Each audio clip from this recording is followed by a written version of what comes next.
What's up, guys? This is chapter 11 of Hamster-Saurus Rex. Let's get into it. Coach Wiki stood in the gym with his arms crossed. Martha Cherry was beside him, holding a clipboard. "All right, line up, kids," bellowed Coach Wiki, really drawing out the last word. "Believe me, if I could call you maggots, I would. But the school handbook makes it very clear I cannot. Got it?" Nobody said anything as we formed a line. Coach Weekies looked up and got down and then shook his head in disgust. "Your generation has been pampered by video games and seatbelts and such. When I was a kid, the seatbelt just went across the lap, no shoulder strap. And the only video game we had were crappy, terrible graphics. You'd die 3 times and have to start all over again. No saves. But still, we played them all day anyway, and we didn't complain." We stared at Coach Wiki's confused. "What are you getting at, Coach?" said Dylan. "My point, D'Amato, is that when I was young, everything was harder and also better. That's why I decided to bring back Little Mr. or Mrs. Muscles in 1983, probably the peak of its human civilization. We knew what a real test of fitness was. He didn't toss a little flying saucer around and stuff and call it a sport. The disc golf game was played in 1926, said Dylan, crossing her arms. "In Bladworth, Saskatchewan." "Yeah, all right. You just made that up, D'Amato. You and I both know Saskatchewan isn't a real place," said Coach. "Anyways, zip it. It's time for Little Mr. or Mrs. Muscles. The first feat in this legendary competition is knuckle-ups.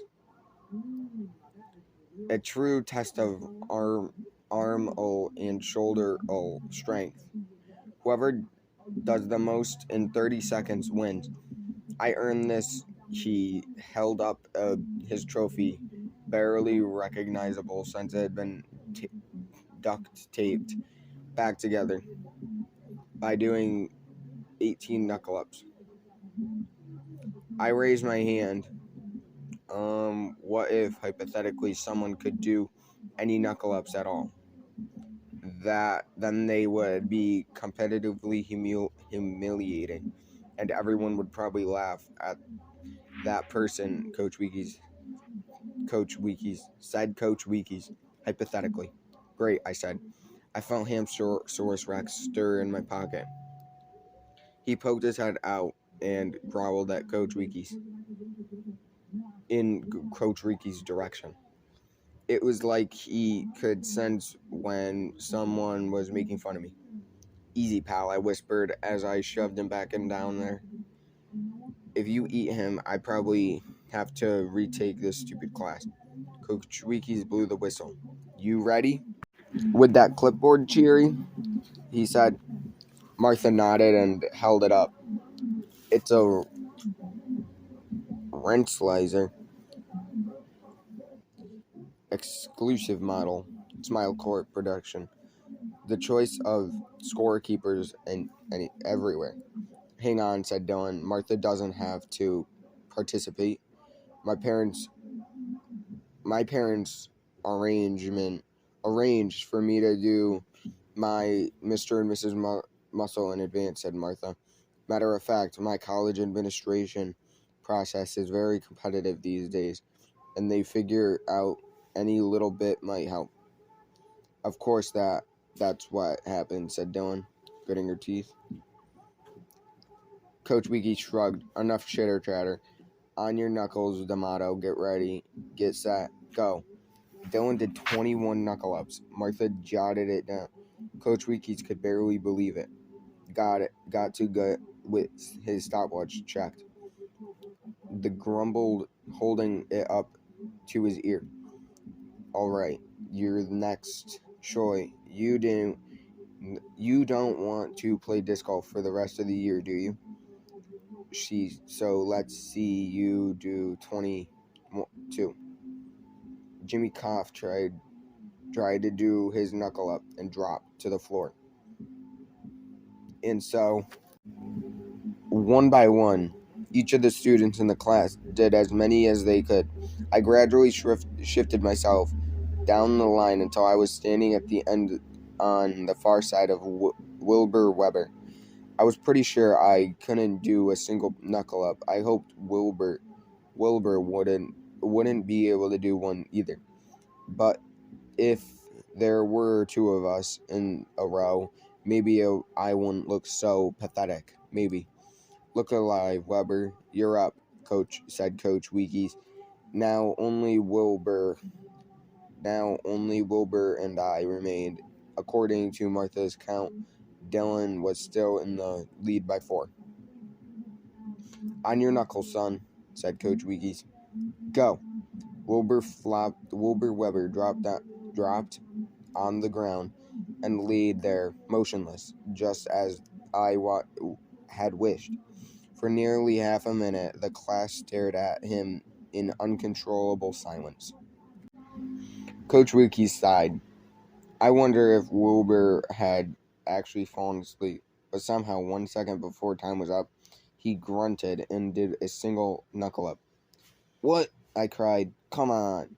Everyone looked at me. I mean, good job, Wilbur, I said. Way to go, buddy. Perseverance. He shrugged. It's showtime, Gibbs, said Coach Weekes.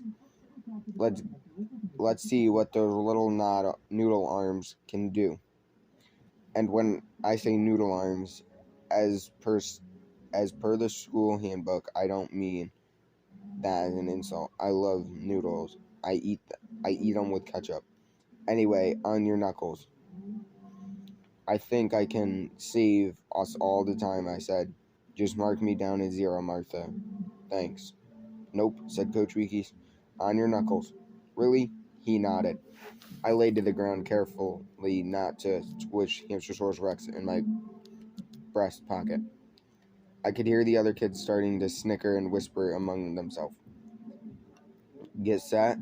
Go, cried Coach Weekes. I took a deep breath and tried to mentally prepare myself for 30 seconds of humiliation. But instead of funny things happening, I did a knuckle up. Then I did another and another. I was doing knuckle ups. They were so easy. I realized this was easy.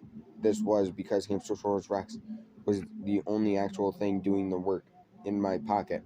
The little guy was jumping and bouncing me right off the ground. Man, he really was as strong as a dinosaur. The other kids weren't laughing anymore. They had fallen silent. Stop, cried Coach Weekes, punching his watch. I sat up and smiled. I barely broke in a sweat. Everyone in the class was staring at me, wide-eyed, especially Coach Weekes. 45, said Martha cheery. At that, the class let out a cheer, everyone except Beaver, of course. That's 114% more nightclubs than Dylan, Martha added. How did you do 45 knuckle-ups? Asked Coach Weekes, scratching his head. Beginner's luck, I said with a shrug. Whoa, Sam, I didn't know you had the kind of knuckle power, said Dylan, slapping me on the back. She smiled, but it looked forced. All right, that means Gibbs is in first place. D'Amato is second, and then after her is McCoy. While nobody was watching, I gave Hamster-Saurus Rex a quick belly rub. He closed his eyes and kicked his back foot. Now it's on to the second little Mr. or Miss Muscle feet. The flabbed rod bend, said Coach Weekes. Everybody grabbed one of these. He indicated a plastic barrel full of shiny metal rods, each a quarter thick. We all took one. Hold your metal rods like this. So Coach Wiki grabbed it by both ends and bend it as far as you can in 30 seconds. Now watch and learn. Coach Wiki took a deep breath and then started. He quivered and strained, and his muscles and his mustache fluttered like a frightened bird. With the high-pitched shriek, he managed to bend his metal rod ever so slightly. Time was up. Panting. Wikis took a protractor from Martha and measured the angle of the bend. 161 degrees. Would have been better, but I recently hurt both my arms saving an old woman from drowning. When I won Little Mister in Muscles in 1983, I did a 145 degrees. Now that was an epic bend. He looked at us like he was expecting someone to ask for the whole story. Nobody did. All right, fine then, Coach Wikis looked at his stopwatch. Rods up. Everybody on your mark. Get set, bend. We all attempted to bend the rods. Mine wouldn't move at all. Dylan was bending hers a little. Wilbur was using his to clean the inside of his ear. Nobody was watching. So I whispered to Hamster-Saurus Rex, if there's any way you can handle this one, there's another belly rub for you. Possibly behind the ear scratch. The little guy seemed to understand. He popped his head out of my pocket, opened his jaws wide, bit down hard in the middle of the rod. The force of the dino chomp practically folding the thing in half. I held the two ends until the time was up. Coach Wikis blew his whistle. Stop bending. Rods down, people. Rods down. One by one, he inspected the metal rods and measured the angle with his protractor. Martha recorded the results. He whistled when he saw mine. 15 degrees, he said after remeasuring. He looked at me with a genuine suspicion. How'd you manage that, Gibbs? I've been bending stuff around the house for practice. I said. I was skeptical at first, but now I feel like Little Mister or Miss Muscle is more than just a bunch of weirdly outdated, possibly dangerous fitness tests for kids. It's about giving it to your all and seeing if you're really what it takes to be number one. It's about becoming a champion. Gibbs, honestly, that's beautiful, said Coach Wikis, wiping the tears from the corner of his eyes. Write that down, Cheery. Cheery started writing. Sam, I thought you forgot about Little Mr. Muscle today, said Dylan. I was about to reply, but Coach interrupted. You're just sore because he's beating you, D'Amato. For the rod bend, we give Gibbs coming first again, D'Amato in the number 2 spot. And in third place, we have Vanderkoff, who is automatically disqualified because he broke my trophy the other day. Whatever, said Beaver. This is dumb. And I hate everyone except, he glanced at Martha. She just kept scribbling on her clipboard. Beaver kicked the metal rod across the floor of the gym with a loud clang. Never disrespect the rod bend, Vanderkoff, Coach Wiki said. Principal Truitt's office now. Beaver shrugged. He probably spent more time in the principal's office than the principal did. Cheery had Coach Wiki's to Martha. Escort Vanderkoff to make sure he actually gets there. Last time I sent him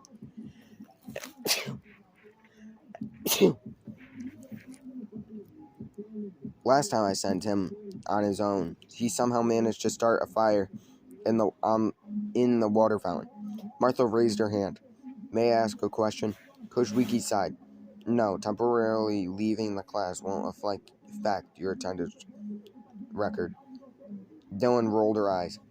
If I's role has been part of a competition, she would have been won easily. Martha nodded and handed Beef the Rentlizer excuse to Armar to keep score. Then she and Beaver, who seemed perfectly happy with his punishment now that it involved Martha, left together. All right, this is the final portion of the competition, said Coach Weekies. It all comes down to this, kids.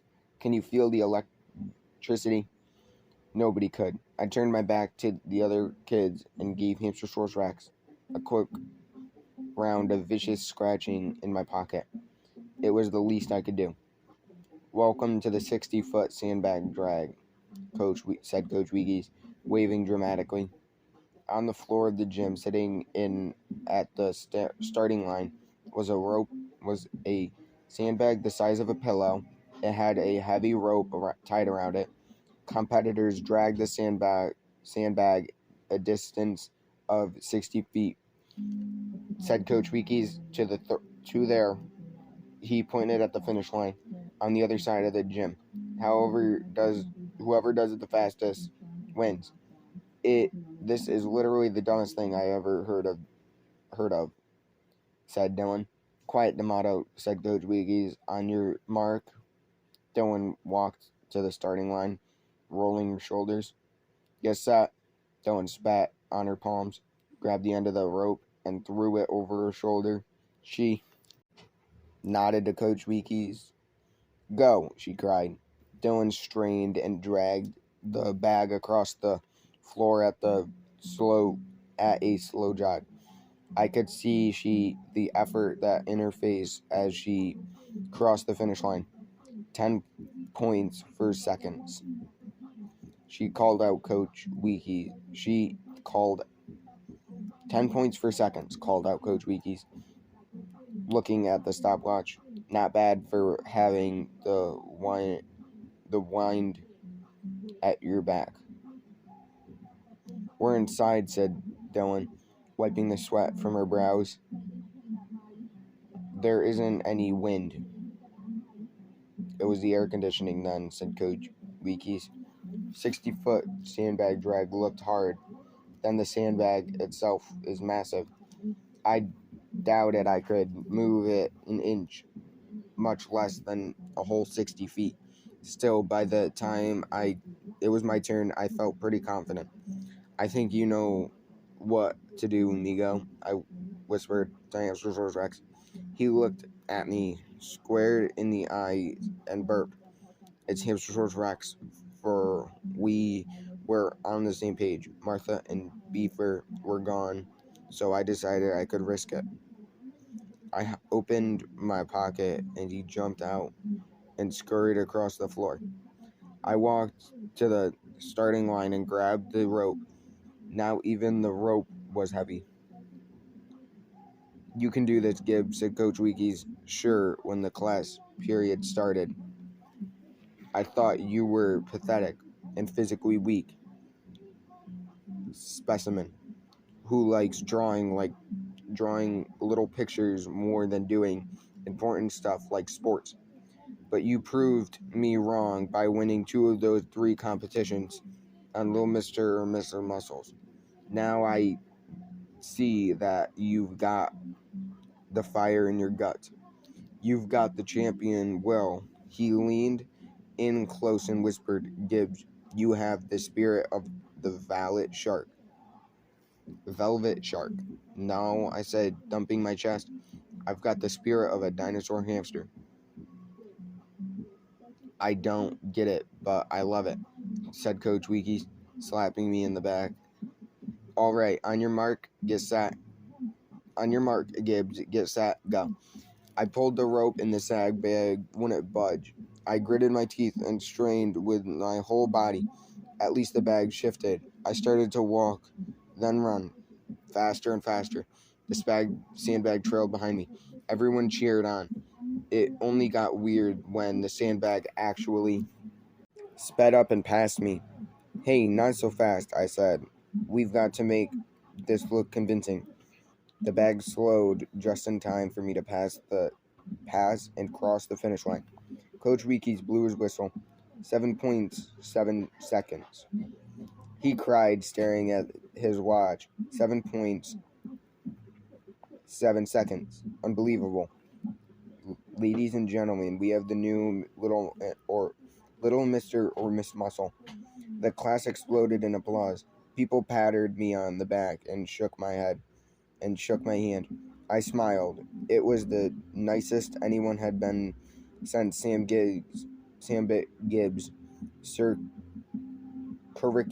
Caricatures. "Congratulations, Sam," said Dylan, giving me a bear hug. "But it wasn't me. I'm glad it was you who won."